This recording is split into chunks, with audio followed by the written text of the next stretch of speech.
Hello geometers and seekers of truth. In this video we will continue with our lesson on the exterior angles theorem, and I will show you a number of examples as to when this theorem can be used and why it is useful. So let's look at this example here. We're asked to find the measure of angle C, so let's just call that angle here x degrees. Always like to label that with a variable, and we can certainly use other theorems or other methods, but I can show you that using the exterior angles theorem makes things a lot easier. So the two angles that I'm highlighting here are the non-adjacent angles that are also interior. And then we know that the two angles that are highlighted in yellow must add up to the angle that is exterior to the picture, to the triangle. So our equation is fairly simple. 38 plus x must be equal to 110 degrees. Subtract 38 from both sides and we get that x is equal to 72. And really that's all there is to this problem. Now I know that you could solve this problem using other methods, and that's perfectly fine if you think of other ways, but this is one correct and simple way to do it. I'm going to continue this video now with some examples where it may be a little bit harder to solve this problem without the exterior angles theorem. So in this problem here, we have the same situation as last time, except with the added difficulty that we don't have any angle measures of the triangle. Right? So we don't really know any angle measures at all of the triangle. But rest assured we could still solve the problem. So remember that first we want to label the exterior angle. That's this one, 10x plus 6.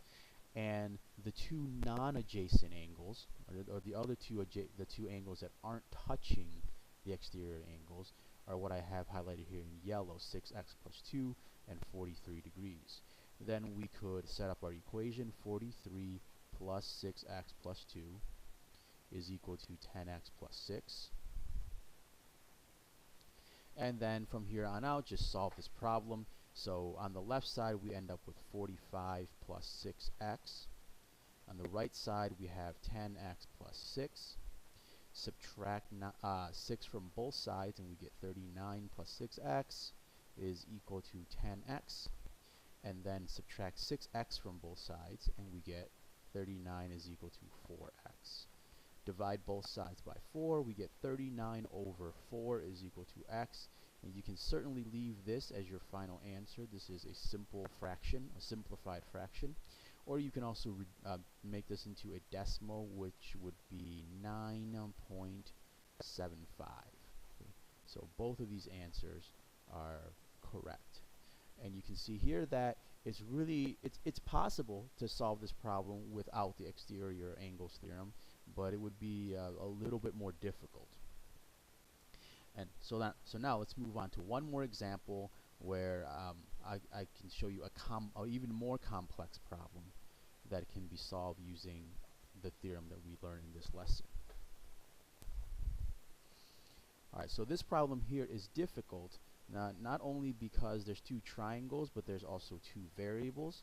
But rest assured, we can still figure this out. One of the things that I'm going to do first here is highlight for you the triangles that we're going to use. Right? So a lot of times solving geometry problems is a matter of visualization. You can ask yourself, there's two triangles. It's a little difficult to use both of them at the same time. So let's just start with one of them. I'm going to start with this one because I know a lot about it. I know one of the angles is 38, and I know the other angle has a variable expression in it. But the nice thing about it is if I extend one of the side lengths, I can figure out the measure of, I can see that this out here, 10x plus 9, is in fact the exterior angle of the triangle. So 10x plus 9 here is the exterior angle, and the two non-adjacent interior angles are here, 38 degrees and 7x plus 1. So now all that remains for me to do is set up an equation. So I have 38, that's this angle, plus 7x plus 1 is equal to 10x plus 9. And then now I can combine my like terms. On the left side, I have 39 plus 7x, and this is 10x plus 9. Subtract 9 from both sides, and I get 30 plus 7x equals 10x. Subtract 7x from both sides, and I get 30 is equal to 3x, and that means x is equal to 10. And so you see, even though there's two variables, there's lots of angles missing. With the theorem that we learned in this lesson, we can figure out one of the variables. And now to solve the other variable, to figure out the value of y, I'm going to erase these highlights here just so that we can revisualize the picture a little bit. On your paper, maybe if you need to, you could redraw parts of the picture that is necessary to redraw. So this time now, I'm going to focus on the angle that has y in it and the angle that is supplementary to it. So if you look along this blue line, this linear pair, we could see that 10x plus 9 and y make up the linear pair, and then they must be supplementary. So we can say, and before we go on further, we can take x and plug it back into here. So this angle is 10x, but x is 10, plus 9.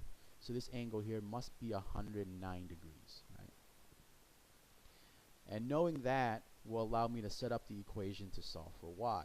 I know that this angle here, which is 109, plus y must be equal to 180 degrees. Then subtract 109 from both sides, and I get that y must be equal to 71. And since that entire angle is y, we know that its measure is 71 degrees. So there you have it, another example of how we can use the exterior angles theorem. And again, you can solve this problem without the exterior angles theorem. It's just a lot harder, or a lot more complicated. As always, keep working hard, struggling with these problems, thinking through them, taking it one step at a time. That's all part of the learning process here. Ask for help when you get stuck, and have a wonderful day.